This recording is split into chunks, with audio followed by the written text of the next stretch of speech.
Everyone, welcome to another webinar hosted by Seek and Andy Starnes of Insight Fire Training. We are also joined by a very special guest today, instructor Joey Baxa. So Joey and Andy, thanks for taking the time to be here today on this webinar called May Day Prevention and Thermal Imaging Usage, or TIC usage. If you have any questions, please just type them in the chat. We'll do our best to answer them in a timely manner throughout this webinar. And with that being said, hope everyone enjoys it. And Andy and Joey, take it away. Thank you, Jordan. We'd like to thank everyone for attending, and we also like to thank those who supported in the past. We've done a lot of what I call instructional webinars, teaching webinars. We're going to do some new stuff in the future where we're not only just sharing instructional points, but we're going to share what we call lessons learned, experiential data. And today is a big one because we got a special guest star with Joey Baxa, where he's going to share not only his lessons learned from what he went through, some experiences, but how training and education paid off for him. So we'll look forward to that. And Joey, we want to thank you for making time out of your day to be with us today. Thank you for having me. It's my pleasure. Okay, so let's get right into it. So Maydays and TIC usage. Why are TICs even needed? Joey can identify with this because he's part of the Insight Fire Training cadre and part of the mission that we want to help firefighters find their way and have a tactical advantage and get home to their families. But we keep running into that there are a lot of us who are adverse to technology as a tool, but yet the data consistently points out in NIOSH, LODDs, and Maydays that basically you can summarize all of the contributing factors down to two areas where firefighters are unaware of changing conditions or they become lost, trapped, or disoriented. And we're going to give some examples as we go through this, and I'm going to allow Joey to chime in on certain points because this is really more of where I'm listening and learning from him, and I hope you gain some points from him. But there's two pictures here I'd like for you to look at. The picture on the left is 5 seconds difference than the picture on the right. This is just a flashover container. This is not an acquired structure or an actual incident, but it went from moving fast, high velocity grayscale convection currents that many firefighters fail to identify to a fully flashed over a room in a matter of seconds. The reason that's important is we're going to let you see a video of a training incident, and then I'm going to let Joey talk about how quickly conditions change for him and give you a brief overview of what we're getting into today. So watch this and watch how we see high velocity convection currents moving over their head on the left in the Seek attack probe. We've got fast moving smoke on the right in the GoPro. And then we have rapidly changing conditions. And, so these are things that can happen in a matter of seconds. Whereas in real life, we have time compression and a lot of other things. And I'm going to let Joey talk a little bit, give us a brief overview of this incident. And this is taken minutes apart. So Joey, if you can fill us in on what you feel comfortable sharing about this incident to give the listeners and the viewers what you face and how quickly conditions change in this incident for you. Yeah, so just kind of to start us off, this was a taxpayer type structure, as many people would refer to it. We had commercial occupancies on the first floor. It had a second and third floor, but the third was only in the rear of the structure. The first, the alpha side, just prevented on Main Street with 2 floors. We were somewhat familiar with the building. We had made an interior attack on the, ended up being a caulk-cloth fire is what it was, and had some problems right off the bat with the hose rupture, or a nozzle actually coming apart. It wasn't the hose, it was the nozzle coming apart. It was a bunch of errors stacking up right off the bat. Plus, we're pretty minimally staffed on a daily basis. So that's always a barrier for us. But just to kind of get us to where we are in the picture and to talk a little bit about how quickly things can change. The picture on the right-hand side of the screen is actually, you'll see me at the foot of the ladder there in the white helmet, the black Tets, butting the ladder for my brother to go up to that apartment. And that's firefighter Maria Potter there in front of me. They're both going up to clear that apartment. It was one that we hadn't made it into. Whenever we were inside, we'd identified 2 or 3 places that we hadn't cleared. But I really want to point out, that I'm task saturated. I am small task at this moment, but I'm looking around and I'm getting frustrated watching some other people throw a ladder off to my left. knowing where they're going and the speed at which that should probably be happening. So I'm focused on two things. I'm focused on butting the ladder and I'm watching them, and I'm not watching what's happening around me. These two pictures are merely like 2 to 3 minutes apart. I don't have the original files, so I don't have the timestamps off of them, but just knowing from radio traffic and what was going on, they're very, very soon close together. But you would almost think they were different fires if you looked at them separately. I mean, the one on the right, you know, we have a bright, beautiful day. We can see the clouds in the sky. We're looking, shoot, we can see a block down the street. And the one on the left, we can't even see the all the awnings on the side of the building, if you notice that, over top the windows. And that didn't click for me. I mean, in the moment, that did not click for me. So, you know, while this is not an interior example of how conditions can change and how we can be blinded to them, it's a very glaring example of how easily that can happen.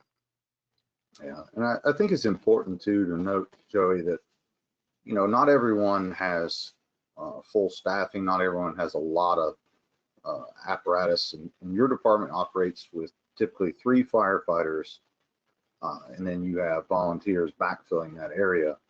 And Yep. I know this one occurred at a quite different time, but could you kind of give them a brief overview of your department and how many people you had operating at the time of this incident, and how many tasks you ended up doing on this incident as well? Yes, I mean, at this point in the incident, I'm actually on my 2nd cylinder, and we probably only have, you know, just 3 or 4 apparatus there. I mean, that's from multiple departments that were paged. I mean, we had to page departments from a 3-county area just to get enough personnel on the road for this incident.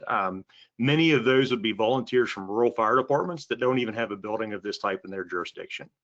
Wow. Yeah, so it's definitely a complex incident whenever you start looking at the capabilities and familiarization of the firefighters just based on what they're expected to do on a daily basis in their departments. They may never thought they would end up on something like this because it's just not what they have. At this point, you know, we had a handful of guys in the firehouse. We arrived with 3 on the first engine. The ladder truck was coming very close behind us.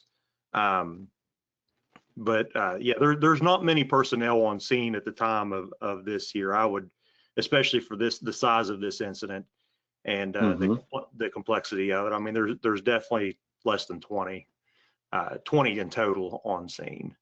But I couldn't tell you the exact number at this time. But yeah, we were all pretty busy. So I was on that initial line that went inside. I arrived on that first engine. We stretched to 2.5. Had the nozzle failure. Helped stretch we had a backup line stretched to a door for me, and we finished the stretch. And while we were making a push down the hallway, myself and the firefighter that came in with me both had low air, had to go out, get our cylinders replaced. And not long after we went back in, they had pulled us out, like I referenced earlier. And this is where we ended up after that, going window to window. So like I said, this was actually the second window. The one that I'm butting the ladder for is the second window we had done. You see a ladder kind of in the distance down what would be the delta side of the structure. And that was the first one we had done, and we just left the ladder in place as one of them had thrown this one also. Okay. So let's get into some data, and you and I can have a conversation. So feel free to jump in and stop me at any point, because I want this to be a discussion, not a lecture.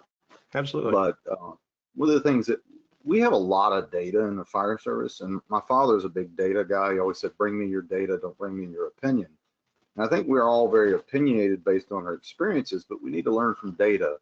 And we can go back as far as, you know, we want, but I pulled some various data points that I think the fire service needs to look at. And this particular research paper from UL talks about that the major causes of traumatic injuries inside structures, now, we're talking about injuries, not deaths, were due to firefighters becoming lost, structural collapse, and rapid fire progression. And if we look at that data, and then we look at William Mora's data in preventing firefighter disorientation, his study, we look at Don Abbott's work on the Project Mayday, and now we fast forward to the Mayday survey with Basil Ibrahim and his crew, we're seeing the same consistent data points played out. And one of the things I wanted to ask you is, with all that skills that you had at that point, with task saturation and everything you had, was there any point in the incident prior to you becoming lost and disoriented that there was any bells or whistles that went off in your mind that said, you know, I don't need to be here? Was there any warnings, any gut feelings that told you you didn't need to be there? You know, there really wasn't. I mean, and I would love to look back and say at this moment I should have listened to my gut. At that moment, there wasn't. Now, hindsight, now looking back, there's a lot of things that that really should have made the little hair stand up on the back of my neck.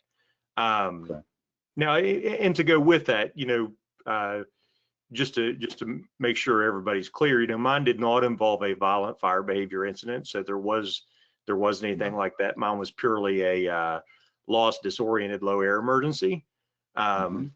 And you know, a lot of mine, looking back, was exacerbated by task saturation and tuning out the cues that I should have been paying attention to see that was going to become a problem. Basically, you know, my forecast for the incident and what was going on, and I would think that some others that were on scene would probably agree with this too, that our mental picture of what was happening or was going to happen in the next 5 minutes was not correct. Well, and I think that's important, because here's where we're guilty as firefighters. When we look at our role or our task, we only see what we're not getting to do or what's not getting done, while someone else is looking at the big picture. And hopefully someone is, right? But I think what you mentioned is very important, that as well trained as you are with all the information you have and skill set and knowledge, we all can fall victim to getting focused just on that one task. You even said, I was frustrated because I saw things not getting done the way I wanted. And I think it'd be interesting, instead of looking at statistics like these, where we see how many firefighters died due to being lost, caught, or trapped or disoriented, how many of those firefighters were simply focused on their singular role or task and were unaware of the big picture that caught them? Like you said, I'm looking down the side, everything's clear, everything's good. You even mentioned in your interview with Tony Carroll, when you were in the building, conditions were clear. Yeah.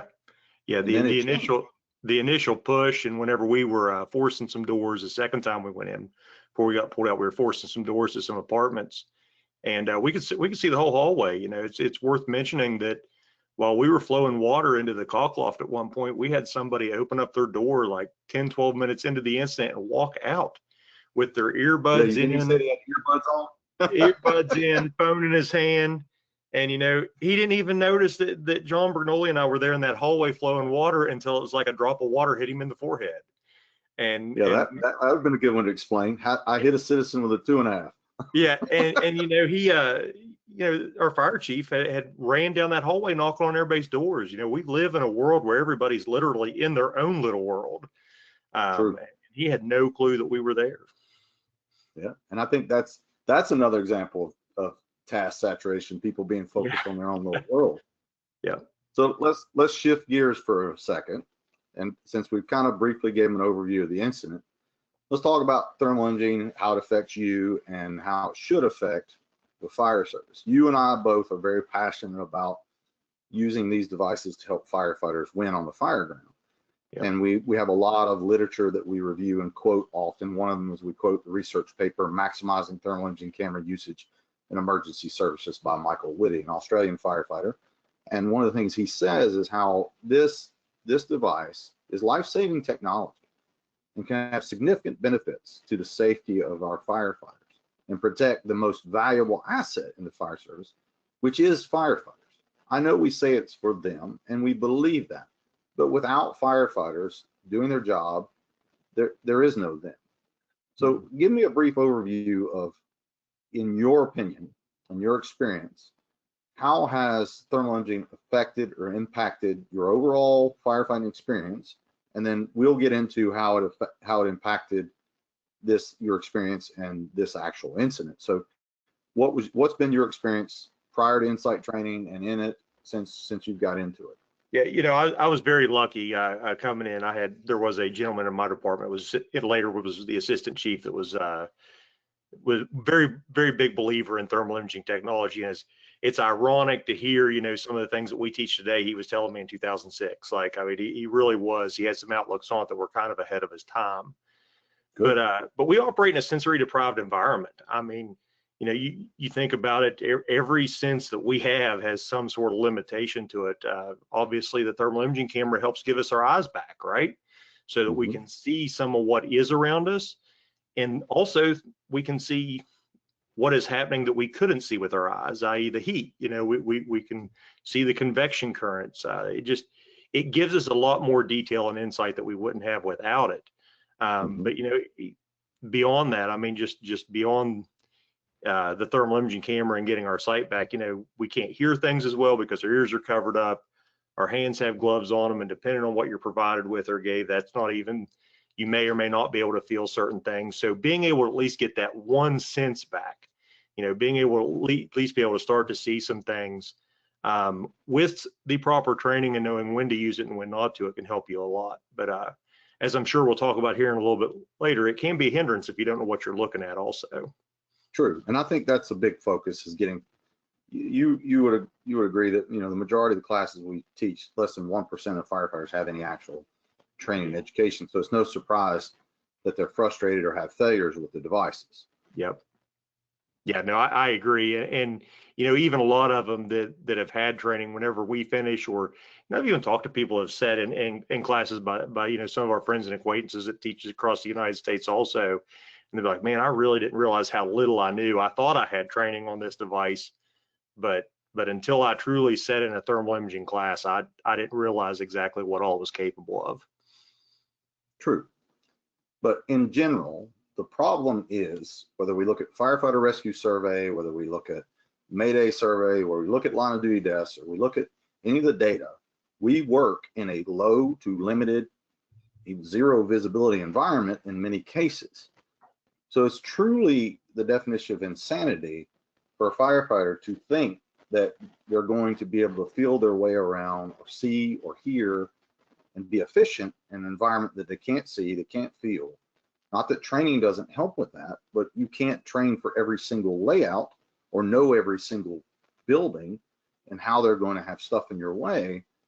So for you, as a, you know, you're in a smaller department, but you guys are ahead of your time because you employed thermal imaging camera usage for a while now. You're on, like, I think you're, you know, I don't even know what generation of how many you've went through since you started, but Michael Parker talks about this in his article in Fire Engineering from 15 years ago, that it's truly sad that we continue to see firefighters getting lost in this environment. How has it impacted you in Buchanan Fire Department in just aiding your firefighters in locating the fire, doing searches? What do you think, since you started this journey in your department, not an insight, how has it impacted your department's efficiency in doing it? It's crazy. You know, we've thought about it in different ways and talked among ourselves. You know, we also operate in some areas that have very limited water supply. So it's important to be efficient with that. You know, we look back on sometimes how much water we would go through just blindly applying it. And now we're seeing exactly where the water needs to go and how much more efficient that makes our fire attack.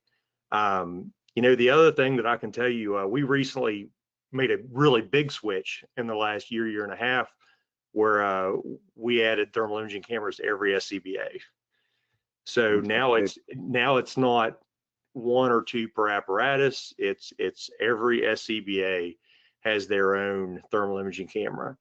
And before, you know, you would hear people asking, hey, what do you see on the camera? Or can you bring the camera over here and take a look at this? Or, and now that communication's gone. It's everybody's picking up scanning with their own camera and looking. And for me, it's kind of surreal, because I realize what's going on and just how well it's working, because there's not as much discussion about that. And while we probably don't notice it as much during operations as it's really impacting it, you know, you really notice it during overhaul because nobody's, hey, bring that camera over here and check this, the audit CPC thing. But you know, you bring that back to where we're at and what we're talking about with the getting lost in smoke, as your slide says here. Everybody has that means of orientation to pick up at any time, and it may not always be looking for the exit, but hey, where's my hose line, or hey, where's my partner, or we're just looking for any number of objects or places or people to help reorient themselves to where they're at. And that's critical, is being able to know what's going on. So, to prevent being disoriented is to kind of always know where you're at. And we always want to rely on our fundamental skill set, but a spot check of, what's going on, conditions, where my crew is important. But each year we consistently see the same things playing out. So it is a broken record. And my question to the fire service is, we train firefighters to stay oriented. We train them to use their skills, but we're not training them on what we call a secondary means of orientation. So we talk about emergency planning, maydays, all that, but how about mayday prevention? By simply doing exactly what you said, if we equipped firefighters with the means to maintain orientation or regain orientation, how much more efficient could we be? How many maydays could we even prevent from occurring? And if there was a mayday, how much faster could it be to resolve that mayday? Yep. So for you in your department, I know y'all had some close calls before, but since you've implemented TICs on every firefighter, do you feel like your efficiency and maintaining crew integrity has gotten better or worse? What's your experience with it? It's definitely got better, and I think it actually is a confidence builder for everybody to kind of be able to operate on themselves and independently a little bit, and but still feel like they have that tool to help them regain orientation or kind of check conditions around them. I want to bring this back to something else that I know that you and I have both heard whenever we're teaching search, and I'm sure that Thomas, if he was here, would have a lot to say about this. But what is everybody's biggest hang up whenever they get to talking about different search methodology? They talk about keeping in physical contact with each other or creating more physical separation. It's their comfort level with that firefighter and how comfortable they feel operating independently, and that. Sure. Yeah, right. So now imagine that you all are able to pick up your camera at any time and check that. Mm-hmm. That gives you that confidence back. And I think we're going to see some changes there and some thoughts as we go on too. I think it's literally just a confidence builder, and it's going to allow us to definitely maintain orientation a lot better. But it's as you and I both said, we can't allow that to become our only means of orientation also. No, and it's no different than taking a walk, while you're camping and you walking down a trail and you pick up the flashlight to see what's ahead of you. To me, it's just a spot check. You know the ground's underneath you, but you want to see what's coming up. And I think with the efforts in the fire service being made with data collection, everything from nearest to firefighter rescue survey to firefighter mayday survey, we need to constantly update our data, and we need to see how that data applies to us. And I went through the Mayday survey again because I've looked at it, but I wanted to make sure that we were looking at some of the stats, and there's a ton of stuff in there that people need to be looking at. So number one, check it out if you hadn't seen it, and we'll have a plug for it at the end where you can go to the website and review the data or submit a survey. But I thought it was interesting, the first 100 Maydays they collected, some of the data has been consistent with past data, but it's actually showing some of it's improved and some of it's kind of shocking. Some of that data is right here, where 31% of the first 100 Maydays were a fall through the floor. You had an incident where a firefighter fell through a floor, if I remember correctly. Yep. I've seen a few of them throughout my career. Yeah, and that's not a fun experience. No. 23% were becoming lost or disoriented. 18% were from structural collapse. When we talk about see the bad things coming, like Dr. Gasway talks about. 10% were cut off or overrun by fire. We preach that in our company about looking for changing fire conditions. But these last 2 points right here really stung and stuck with me. That 80% of RIT teams had access to a TIC, but 34% reported using it. And you and I talk about this, so we know that the survey we did with Firehouse Magazine, that 50% of the time the device is staying on the charger of the truck. Yep. So in your experience with your department, because y'all been thermal imaging camera strong, even with it putting on your SCBAs, are you still seeing anyone not using the device, or is it becoming more commonplace for your whole department? It's completely ingrained in the fabric of our department to use it now, which says a lot. You know, whenever, even though we had some people that were ahead of their time with the use of the camera, you know, whenever I first started as a volunteer, the camera was in the box that came in a compartment on the truck. Right. So I mean, and I think we all probably remember those days to some respect. Yeah. But now just to look at that, we all have one on our SCBA, like that's quite the leap, and they 100% are being used in our department. We don't start every firefighter that comes into our organization, volunteer career, in their probationary training gets thermal imaging training. Awesome. We don't jump the gun with that though. They all learn a primary means of orientation and how to move through structures in limited and zero visibility before they get that. Because we don't want it to become a crutch, but it is definitely ingrained in the fabric of our organization. Well, that's phenomenal. And I think, to quote the late Paul Grimwood, he talked about there'll become a day where thermal imaging cameras are mandatory on every firefighter. And I think if you look back to past devices, they used to be optional. You turn them on, turn them off, then they became integrated. So I think we're progressing to that slowly. By the time you and I are sitting on our rocking chair front porch watching our grandkids, maybe by that point, right, every firefighter will be equipped with a high resolution, faster camera. But this last bullet point, I want you to think about this as we move through this, because I'm sure you'll have some comments on it. The 66% of firefighters in distress were located within 20 foot of an egress point, and the majority of them went out a door.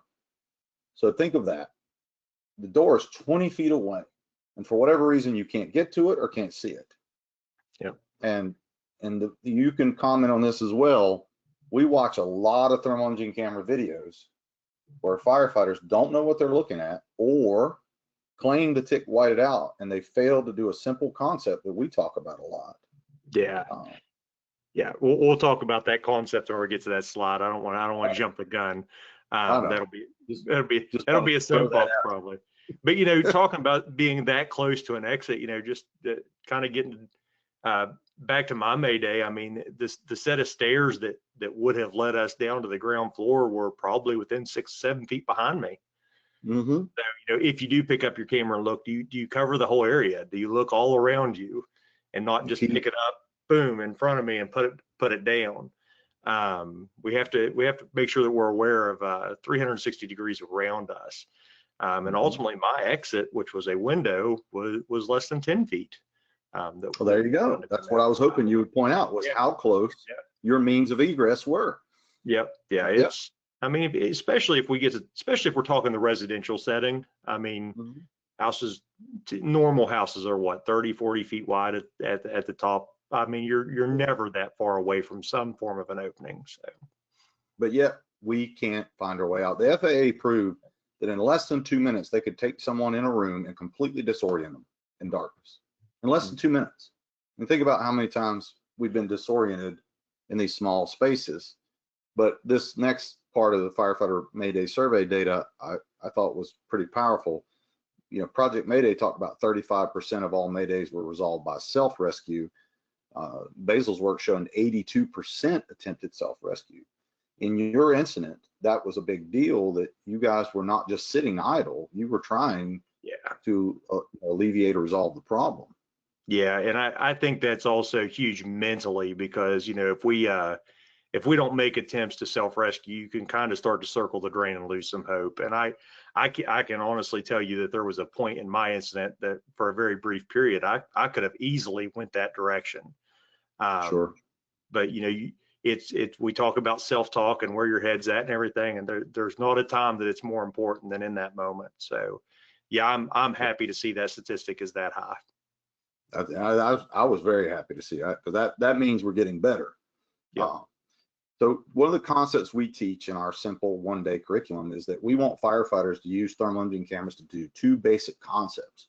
We want them to identify objects such as people, door frames, doors, windows, hose lines, ceilings, stairs, infrastructure. All that's important to be able to identify and know what that looks like through their thermal imaging camera. And then we want them to be able to identify hazards such as holes in floors, thermal severity, convection currents, colorization, if they're using it outside of the fire where it's energized electrical equipment, heat signatures through a wall, overheated components. But being able to identify those two simple concepts, if we can get the entire fire service to buy into that, then they should be able to maintain orientation, see the bad things coming, as Dr. Gasaway talks about, and regain orientation if they become disoriented. So in your experience with the thousands of hours you've spent, watching thermal imaging videos, filming, training, how critical is this component for you being able to recognize and identify? Oh, it is really, really important. And I think sometimes I probably get on some people's nerves by, hey, come here and look at this.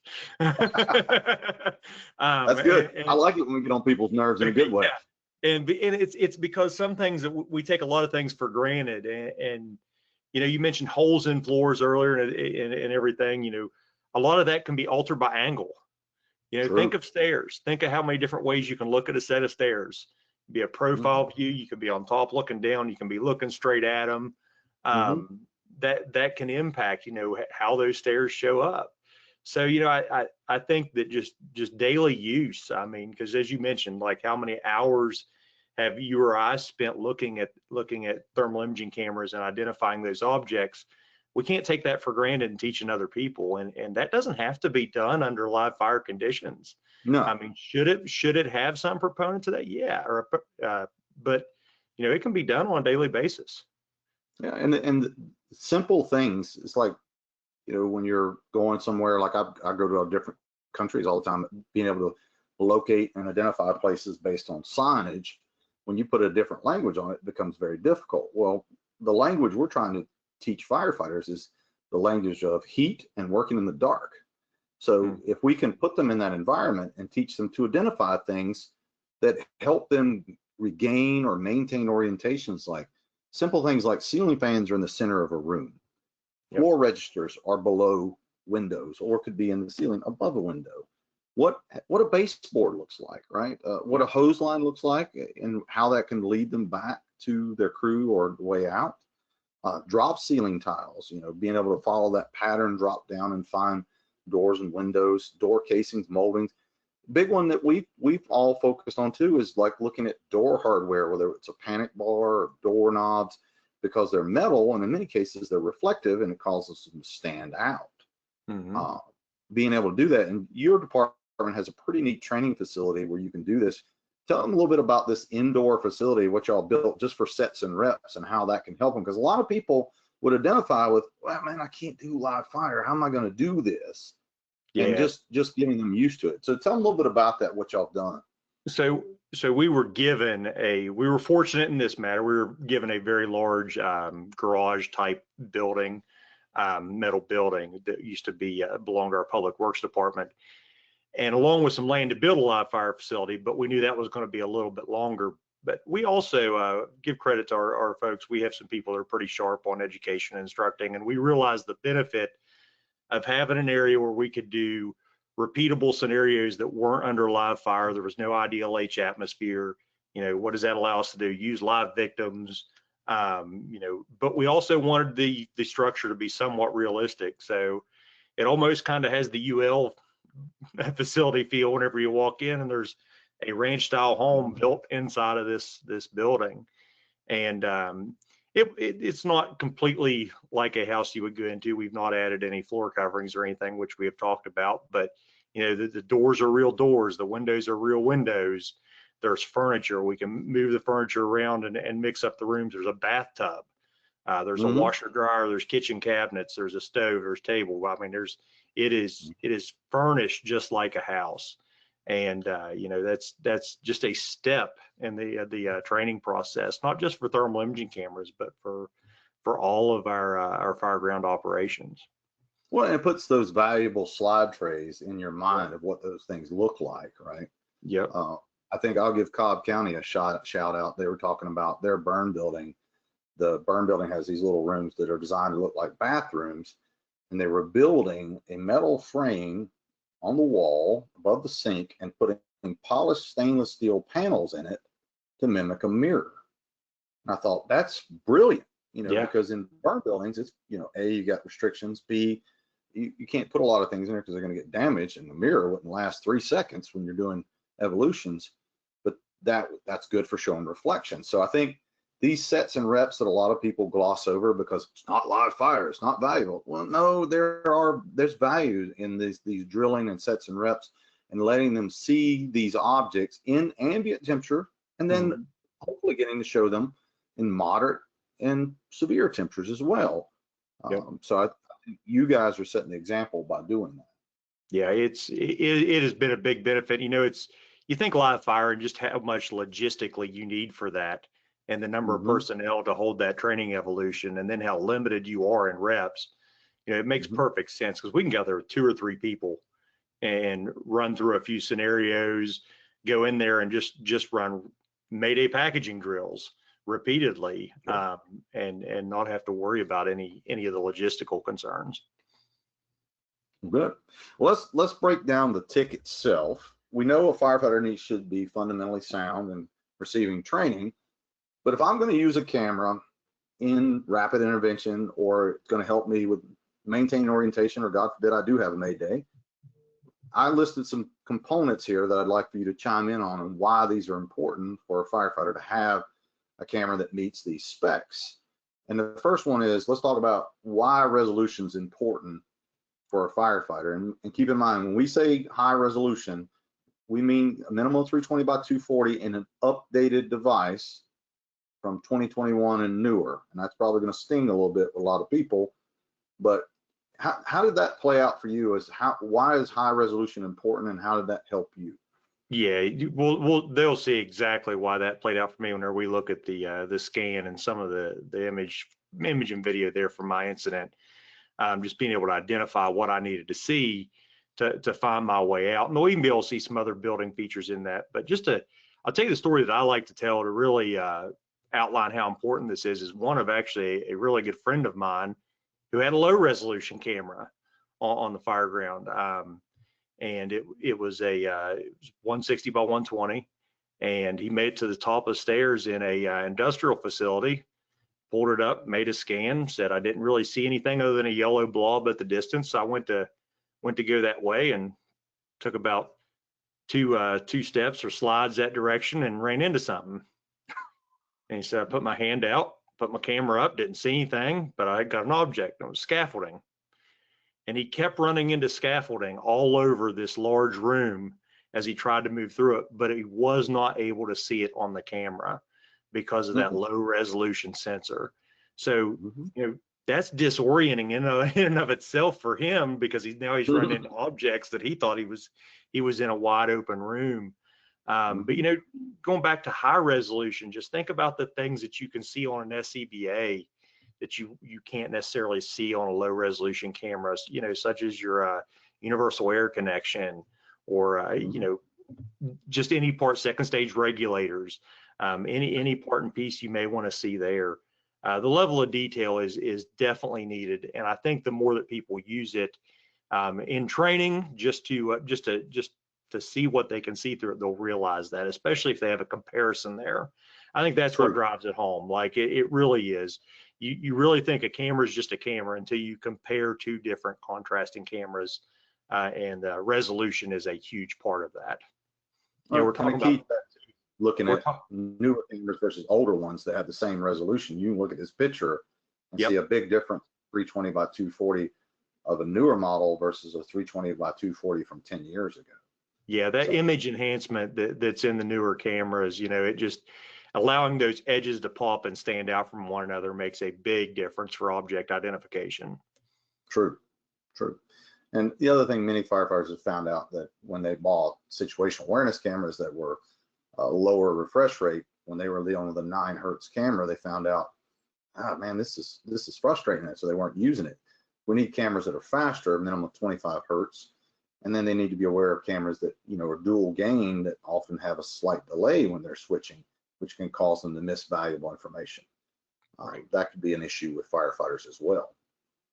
Yeah, Yeah, I completely agree. There's no firefighter, especially those that are newer to the job or haven't had as much time inside the burn building, that moves slow. So Yeah. And this one's going to sting a little bit, but firefighters need to understand that these devices need to be cared for, stored properly, and ready for use. And stored properly doesn't mean laying on the dash or right in the window or on a hot surface, because lithium-ion batteries don't like heat. In storage, below freezing or above 100+ degrees, you can have issues with charging. And if they want to know what they should be training on, they should look at NFPA 1408 in Chapter 7. It breaks down 23 topics that says every firefighter should train on annually. It's quite impressive what they expect. What's depressing is what fire service is not doing in this arena. So let's break down some points that you brought up I'd like for you to discuss. And point number one, Joey, you brought up that if we're going to be successful with this device, wow, we have to carry the darn thing. So let's talk about that. Break it down for me. Yeah, we have to carry it. It stands no chance at helping us if it's not on our body, right? So let's look at a few points to go with that. Number one, I kind of mentioned earlier where we started at whenever I was in my department, where the camera was inside a compartment in the case. So we have to, as we're laying out our rigs and laying out our equipment, or if you don't have that much control as you're coming in and getting your stuff ready, you know, putting that camera in a place that you're going to remember it and take it with you. If it's somewhere where it's difficult or hard to carry, which we'll talk about here in just a second, the odds of you actually using it or picking it up and laying it down somewhere and not actually carrying it with you are very, very high. We're creatures of comfort. We like things to be easy, so make sure it's where it's easy. As far as carrying it, you know, there obviously I have my preference. Our preferences align very, very closely. There's other people that like to carry it other ways. I like the sling over the shoulder where it rests at my hip and it's on long enough of a sling to where I can pick it up and hold it out in front of me and see it. But the biggest thing is for everybody to find a way that is accessible to them. I prefer to use Robert Ramirez's terminology. It's in the action area, you know, that waist to chest in front of you where you can get a hold of it. Just for whenever if you do find yourself in an area where you're limited in mobility, it's still able to be used if that's what you need. But find a way that it's easy for you to access. You're not going to forget about and leave it laying somewhere, but also that the camera is protected, because there'd be nothing worse than to have a camera that you have 1 minute and it's either you've lost it because it's got hung up on something and it's broke off, or you've inadvertently put a tool through it, or it's banged off a piece of your SCBA and now it's rendered useless. But make sure that thing is tethered to you. I mean, we don't want anybody losing it due to other actions on the fire ground either. Sad statistic is we care more about our cell phones than we do about thermal imaging cameras. And a spouse pointed out to me at a conference, she said, I have a choice between getting him a new iPhone or getting him this situational awareness camera. She said that screen's going to get him in trouble, pointing at the cell phone. This screen could potentially save his life. Yeah, and I think that's the issue, is we've got to prioritize these devices. And the first priority is, you know, updating them. Second priority is teaching firefighters to carry them. And as you pointed out, can they even get to the darn thing on the fire truck if it's stored in the cab or it's not where they can get to it? They're not going to grab it when they come off the rig. So we need to make sure that it is easily deployable and it's part of their PPE and they carry it every day. Otherwise, as you and I both know, if it's not a habit, it's not going to happen. So, absolutely. So let's talk about some of the other points you and I've discussed before how this can help prevent maydays and help us in general. You had pointed out how these devices can help you regain orientation, but we shouldn't over rely on them. So give me your insight on how it can help you maintain orientation, and if you want to share some, you know, how it can get you in trouble if you're not careful. And then I'll share one of mine about getting in trouble with these devices. So go ahead, sir. There we go. So those I like to tell everybody, let's relate to the residential setting, because that's one that we can all come to and understand. As we move through a house, You know, there are certain things that we expect to encounter, but I'm going to look at it from a attack line scenario at this point. There are 3 places that we have to manage hose line: corners, doors, and stairs. And that's where I love to make my scans from, unless I feel the need to make one otherwise. And at any point in whenever I'm at a corner, door, or stair and I'm scanning, I'm able to look back and see where I came from, see anybody, the hose line, or my exit that I came from. So now I'm anchored and I'm orienting back to that. I'm able to look ahead and see where the fire is, where the fire is coming from. You know, so I'm oriented to where the fire is at. Those are 2 very important places, right? Is where we came from and where we're going. But the rest of my scan, I'm able to see windows. I'm able to see other doors or rooms that could be areas of refuge. You know, those the limitation of our camera distance wise is, you know, 10 to 15 feet, depending on conditions and type of camera. And usually in the residential setting, we will never be greater than 10 to 15 feet away from where we scanned last if we use those corners, doors, and stairways as where we scan from. But it can't be the only thing you look at. You know, we have a habit with all screens in our life, right? We want to pick up that cell phone and we want to stay addicted to it all day long, right? Get our dopamine hit. We can't let the thermal imaging camera become that. We got to match what we see with what we feel. So as we're moving through, if I saw a doorway, I want to feel that doorway, because now I've also oriented myself with my hands, and I can anchor myself to that as I move. And it sounds like a big, long, drawn out thought process, but it really isn't. It becomes habit, and you just start to do it instinctually. But it's building those habits on day one, because we know we fail to primacy and recency, what we learn first and what we learn last. So if you haven't learned a way to start orienting yourself, start now. That way you start to build that habit recently.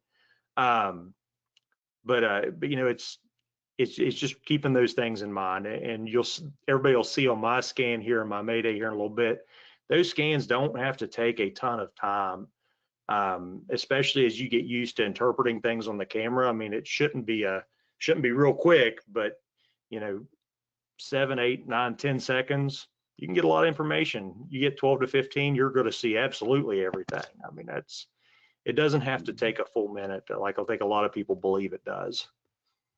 True. As we teach seconds say to win minutes, right? Yep, that's right. So let's talk about one of the big key critical behaviors firefighters must learn if they're going to use a thermal imaging camera, which is scanning. Give us your experience with proper scanning techniques and some things that have helped you in the past, and how that paid off in your Mayday as well. So the big thing is wiping the lens, which is up there. You see that big there on the right-hand side of the screen. Build that as a habit. Don't do it when you realize you need to do it. Build that as a habit, and it'll never let you down. We have to wipe the lens because condensation and other things build up on that lens and can not allow the camera to show us everything that's in front of us. It inhibits some things from reaching the sensor to allow us to get a good picture. From there, you know, we want to scan shoulder to shoulder and low to high. We used to teach high to low, but the problem is, as firefighters, if we look high, that's where the heat indicators are, right? So once we see heat as firefighters, we're probably just going to put the camera down. I've got several testimonies of myself coming up where I realized I did that exact thing. So low to high, shoulder to shoulder, wipe the lens first. And if you're inside, especially, and this is the big one, I think, for maintaining orientation is and Mayday prevention is take the extra second or two and look behind you. I'm guilty of bypassing that one. I mean, I'll be the first to admit that, because that, again, that gives you your anchor to where you've came, but also to make sure there's no dangers that have presented themselves behind you. True. And one of the things we teach is making sure that when you're doing your scans, you have to be low and break the plane of the entry point, that doorway. We can't do scans from outside of a space and expect to get an interior view, because the device doesn't see through walls. And these scans need to be slow and smooth. We see firefighters swinging these around like baseball bats trying to hit a 90-mile-an-hour fast pitch, you know, and we can't process information that fast. And in many cases, the device could pause as it's shifting gains, or, you know, has a shutter effect, and they miss things.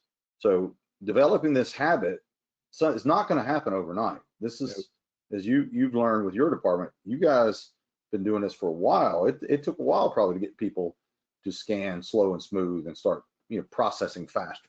Yeah, we're a decade into this. I mean, realistically, if we look back, we're a decade into really enhancing our thermal imaging usage. And watching thermal imaging videos really helped everybody. If you have a camera that records and turn that record function on and record a fire, and you don't have to make everybody watch it, but give it to the operator of the camera and say, all right, what did you see on your camera? Think about that before you watch it. Now watch it and tell me what you really saw on your camera. Because a lot of times we think we saw things that really we didn't give it the opportunity to see. So a lot of what I said earlier about, our mental picture kind of overrides what is actually happening sometimes. Sure. And for those of you who are interested, Insight has a ton of free videos on our YouTube channel. One's with Joey doing a great short educational video on how to scan properly. And this can be done in, dry runs, teaching the basic skill before they go into fire. So it's very important they do this low stress, no fire environment to start with, so that when they actually do start practicing in that environment, that it's not something they're going to fumble through. As Aaron Fields talks about the associative phase of learning, we should get them very comfortable and competent with this process. So check these videos out and give it a shot. And if you run into issues with it, let us know. We can gladly help you.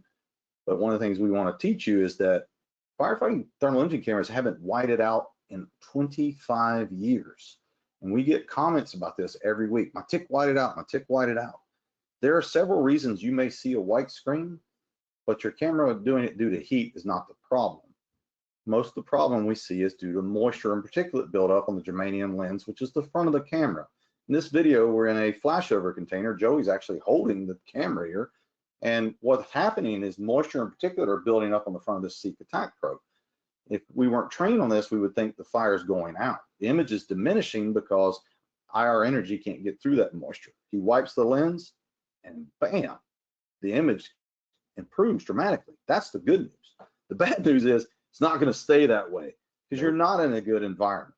Moisture is kryptonite to a thermal imaging camera. And you can speak on this, Joey. Y'all see a lot of fire. Your average house fire, I mean, how many times you wiping the lens on that device?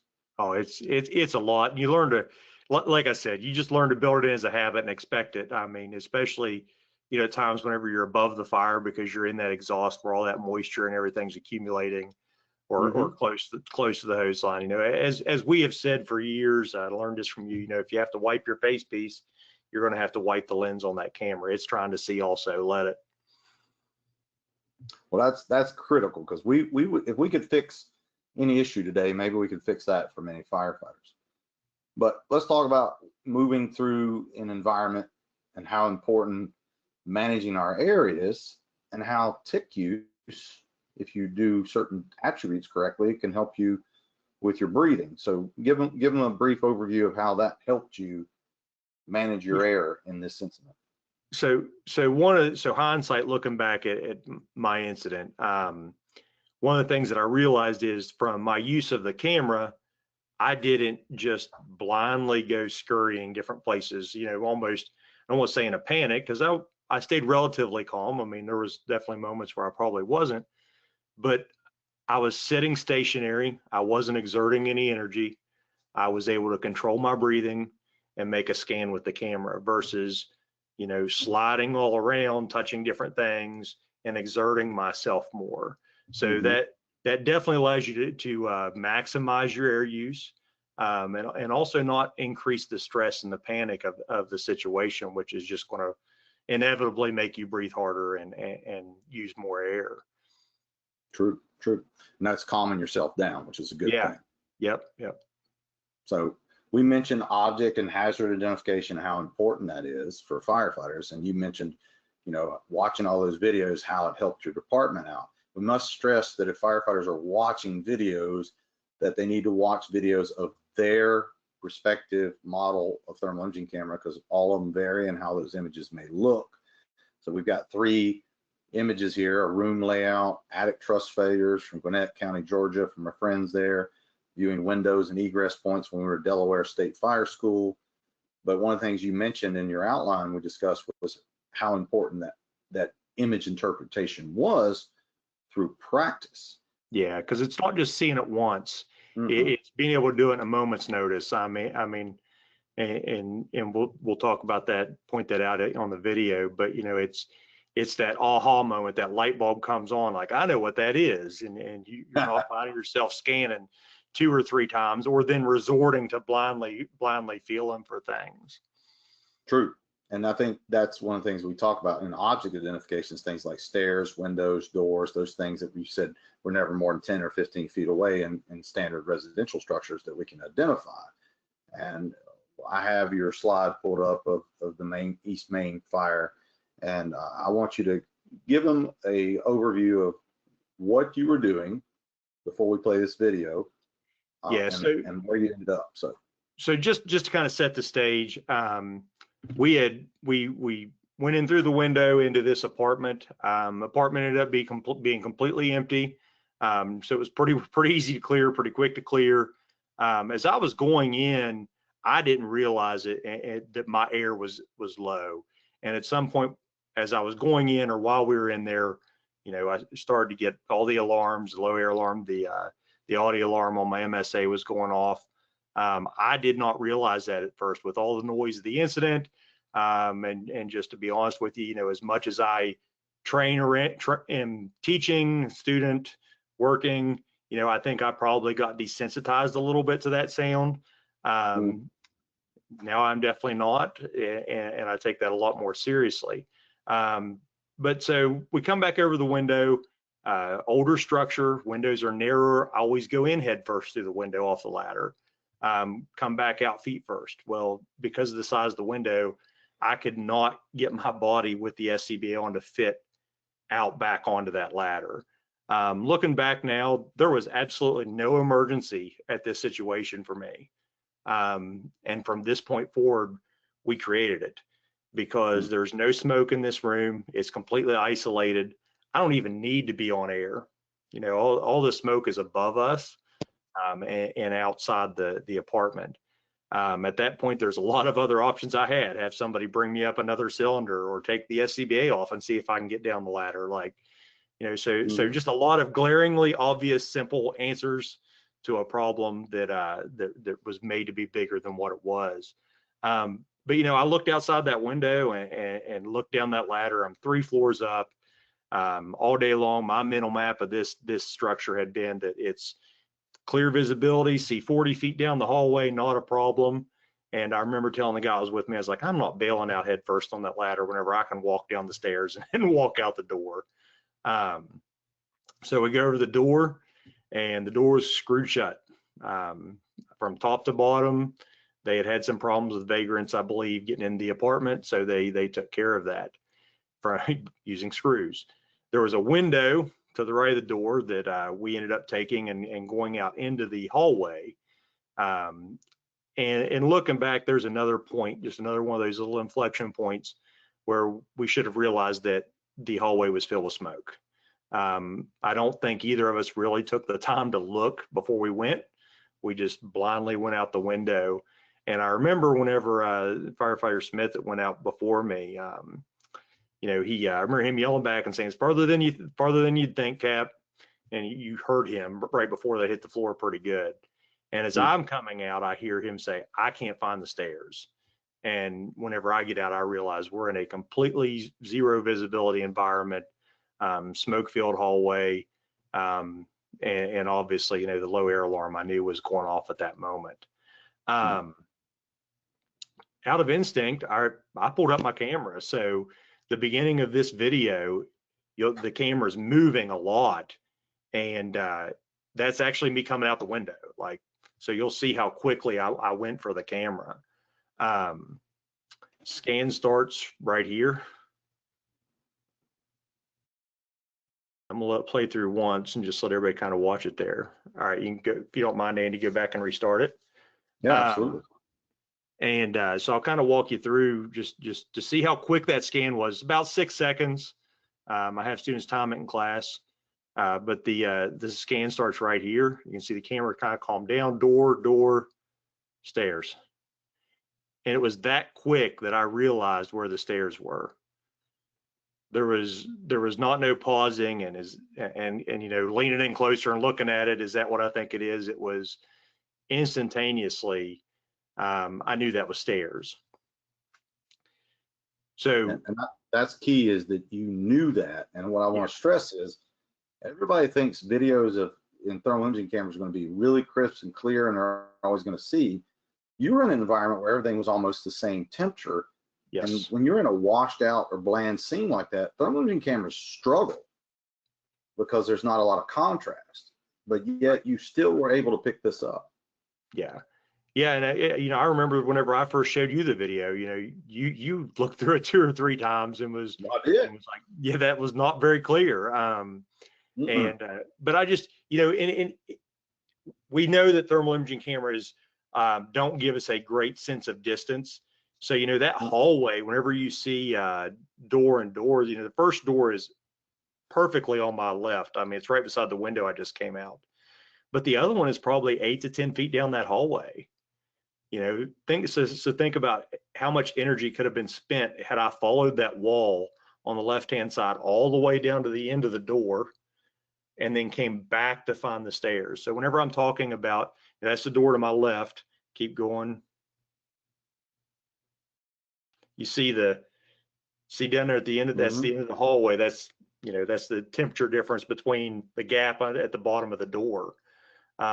How much more energy would have been and air would have been exerted going down to that door and then coming back to find the stairs, if that's what I would have done, versus just, hey, stairs are immediately to our right and going directly there.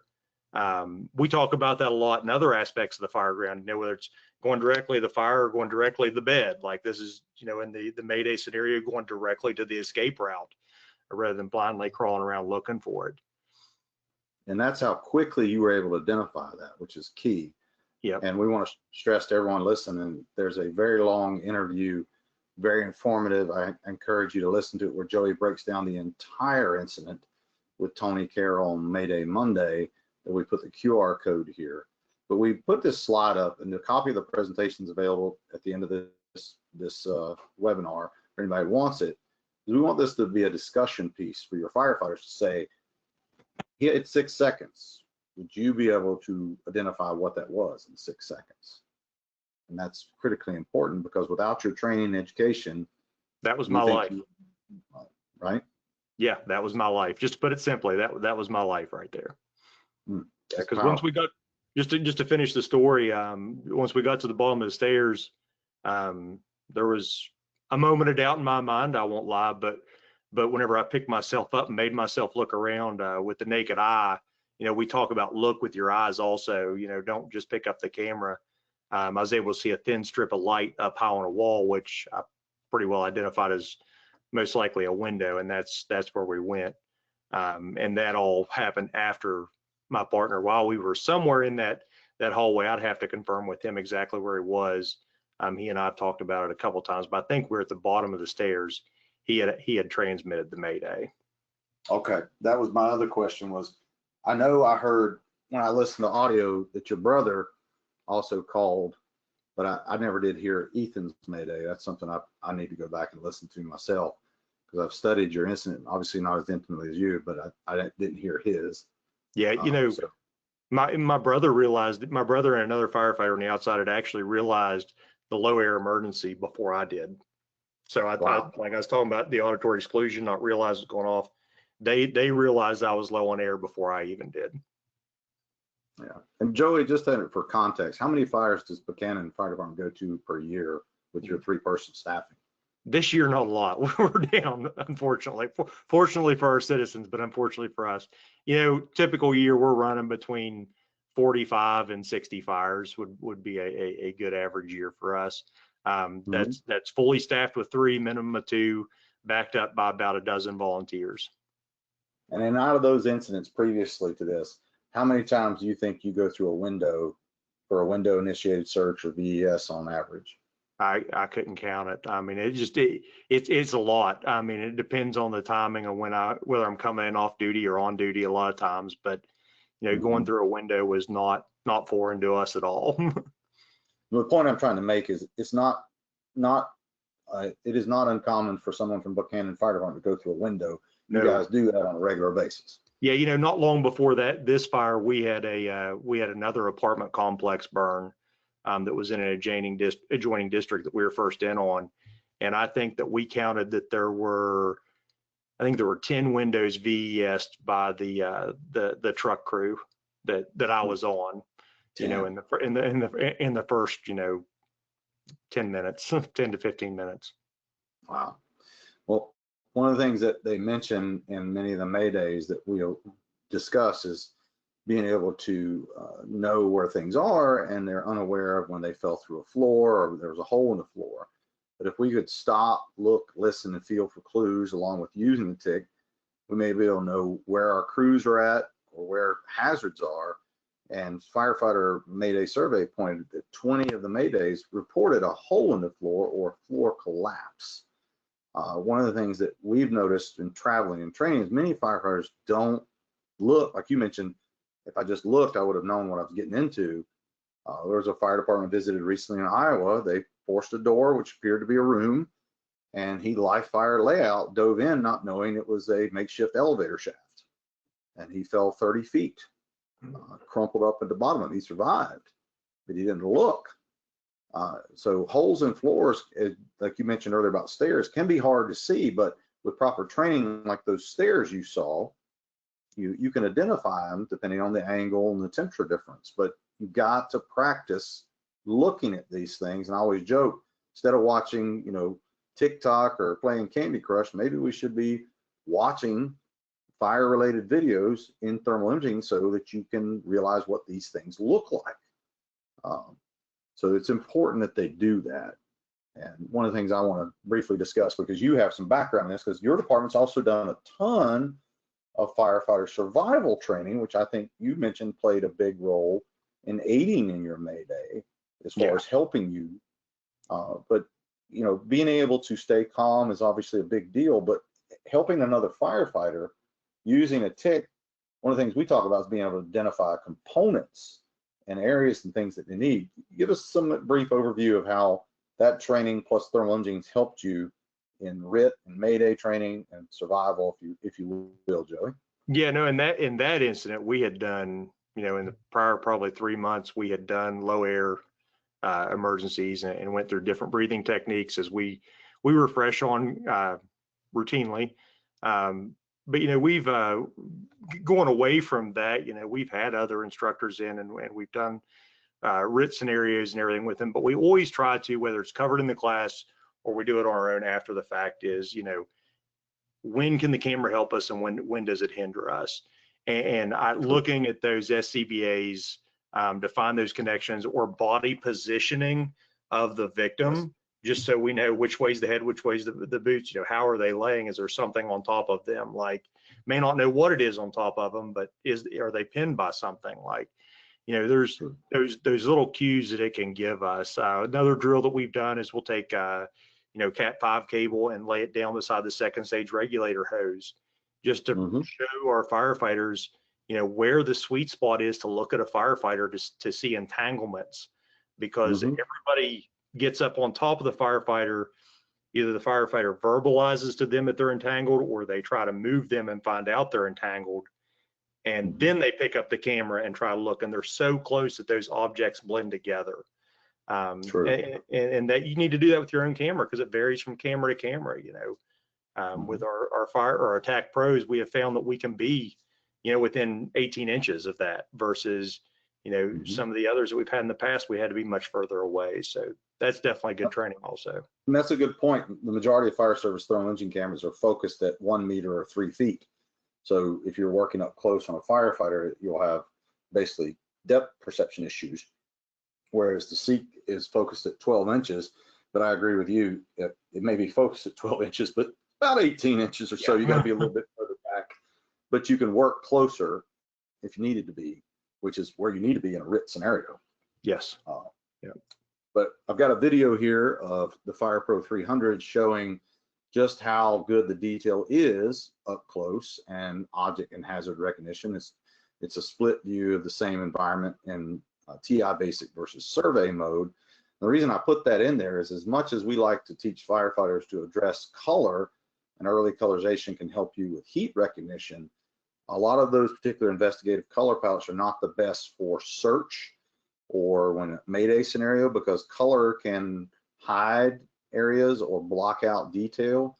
So if you're in a Mayday scenario or you're simply trying to get orientation, a camera that provides good grayscale is going to benefit you better, being able to identify things like Joey had to deal with, which was stairs. We don't want that to be washed out by color in that particular example. So knowing when to use these particular application modes in the right context is key, and not having to press a lot of buttons, because you're not going to press a lot of buttons when you're under that level of stress either. So key point is knowing your camera and when to use certain things. We're going to give you some brief information on the fire service and some things for you to consider. Joey works for a very busy department, but it's also a small department.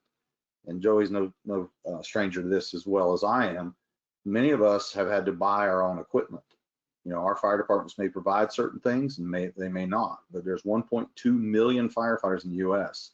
We're looking at 52,000 fire stations, and about 800,000 of those firefighters, the last data I looked at, are volunteer or paid on call.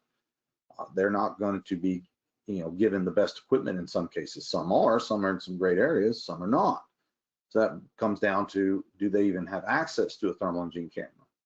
So with Seek, we can look at a very cost-effective example. If you can afford a cell phone, you can afford one of these. And Joey's department, I believe, if I'm not speaking incorrectly, y'all put these on your SCBAs, is that right? Yep.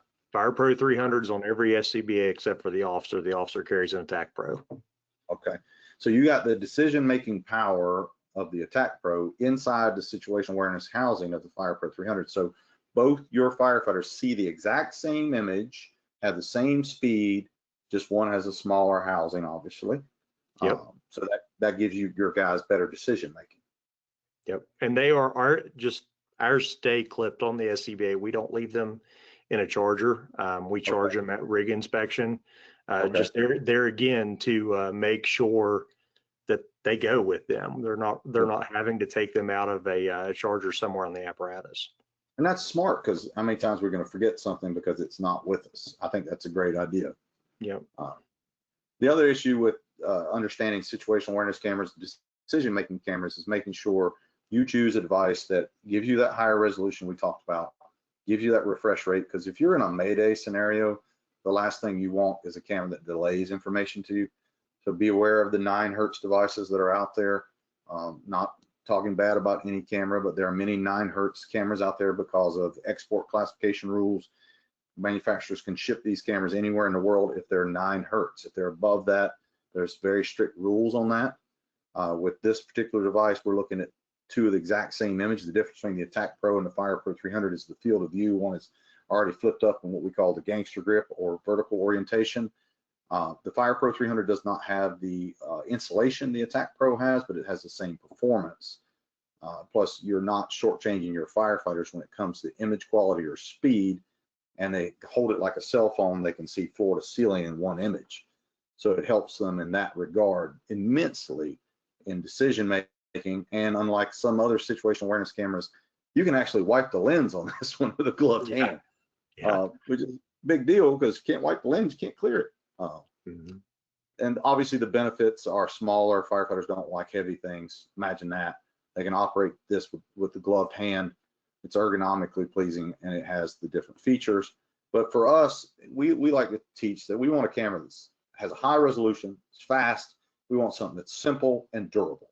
And that's the basics you need. And if you look down this hallway, with particular advantage Seek offers with mixed gain mode, it balances out the image, so the firefighter is able to see the cooler areas and the hotter areas simultaneously. And in a high stress environment, you don't want to have to be thinking, well, I've got to get it down low so it switches to high sensitivity, or I've got to point it up high and think about low sensitivity. The camera's automatically balancing out the image, so the firefighter doesn't have to deal with that. They just simply have to interpret the image and make decisions, which is what we want, because I'll quote Dennis Gear, never insert a variable where you can insert a constant. When in the fire, you got all kind of variables you can't control. last thing you want on your device is a bunch of variables, a bunch of options when you're under stress. Because I don't remember you switching modes in your video, Joey. Nope. I think, Sure nope, did not. picked it up and scanned, right? Yep. So summary, some things you might want to chime in with me here. I kind of took these from your notes that Maydays can't be prevented, but we can reduce them and hopefully resolve them faster with proper TIC usage. And since your incident, has your department had any other close calls at all, Joey? Because I didn't ask you that. Nothing that I can think of that would have met near that potential. I mean, I really don't think we have. Okay. TIC must be carried and easily accessible in the event of a Mayday. You hammered that. We also recommend looking at our friend Rob Ramirez, and when he talks about Mayday mindset, he does a great job of talking about where you carry equipment and why in the action area. TIC can be very useful in maintaining or regaining orientation, but as we pointed out, it can be a detriment if used improperly. It can contribute to disorientation. You over rely on it, it could fail, just like any electronic device. But we also stress that the biggest key behavior or habit you need to learn with this device outside of interpretation is proper scanning techniques, wiping the lens so you can interpret that data, because you can't interpret what you can't see. So if you scan too fast, don't wipe the lens, you're standing up instead of getting low, you're not going to get a good image. Moisture is kryptonite to that device. Keep that in mind, especially if you're searching above the fire, you're in a low temperature environment or high moisture environment. And for those of you who have to help your brothers or sisters out, it can help you in locating and assessing that Mayday firefighter. You know, we can tell where they are and potentially what they need, which is a big deal. Anything you'd like to add into that, Joey? Yeah, you know, just in summary, just to realize that Maydays vary greatly. You know, there's a lot of variables there that we can't control. We don't know what type of Mayday that we're going to encounter, or that somebody with us is going to encounter. But the one thing that we can control is our level of preparedness, from knowledge, education, just being a student of the fire service, to the tools that we carry, and make sure everything we do has a purpose to make us better and more prepared for what we could encounter. Absolutely. And I appreciate your time today, sharing your experience. It's one thing to teach on a concept, it's another to have someone who's been through it and sharing their lessons learned. And I highly recommend you reach out to Joey or listen to his story in that link we shared from Mayday Monday as well. We have a copy of the presentation here. If you scan that QR code, it goes to the Insight Training shared folder where it has it directly. And the one on the right is the entire folder with lots of other camera resources. The one on the left is our YouTube channel. Bear with me if the QR codes are mixed up. I've had that happen before, but I'm still on China time, so if I did it wrong, I pre-apologize now. But try to line them up, we'll see. But we also have some bonus things in here for you to consider, which we recommend you check out our friends at Firefighter Mayday survey. On the right is access to the survey itself, where you can read the data, which I highly recommend you do. If you've had a Mayday, just like Firefighter Rescue Survey has a submit a survey, please submit a survey there to help them with this. We're all better together by sharing our experiences and lessons learned. We learn more from failure than we do from success, and hopefully we can get better together. So please do this. This is a great effort by Basil and his team. Highly recommend it.